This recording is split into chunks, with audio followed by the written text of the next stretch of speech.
Hi, and thanks for joining us for 2 Minutes of Truth.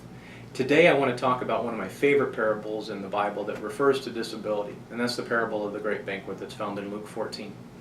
In this parable, Jesus tells us about who's going to dine at the feast in the kingdom of heaven. And he tells us about a man who prepared a banquet for his friends.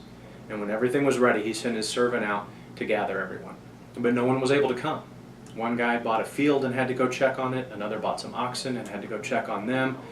And picking up in verse 21, we read, "The servant came back and reported this to his master. And then the owner of the house became angry and ordered his servant, 'Go out quickly into the streets and the alleys of the town and bring in the poor, the crippled, the blind, and the lame.'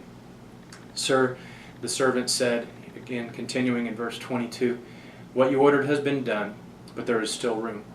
Then the master told his servant to go out to the roads and the country lanes and compel them to come in so that my house will be full. I tell you that not one of those who were invited will get a taste of my banquet." So obviously the master was very upset, and all the people who were invited suddenly had more important things to do and brushed off his hospitality. So what does he do?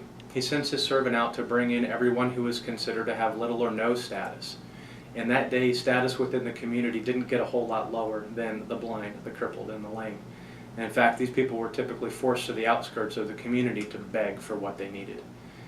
And let's look at the last part of this passage. "Compel them to come in so that my house will be full." Jesus didn't use filler or fluff words ever. Every word that he ever spoke was intentional. So what does he mean here?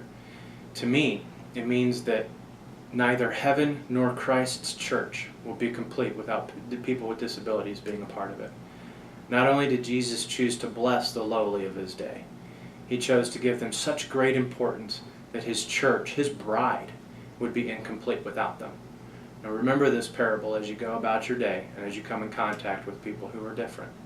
Thanks again for joining us and for taking the time to watch. And remember, as always, to make a way, not an excuse. I love you.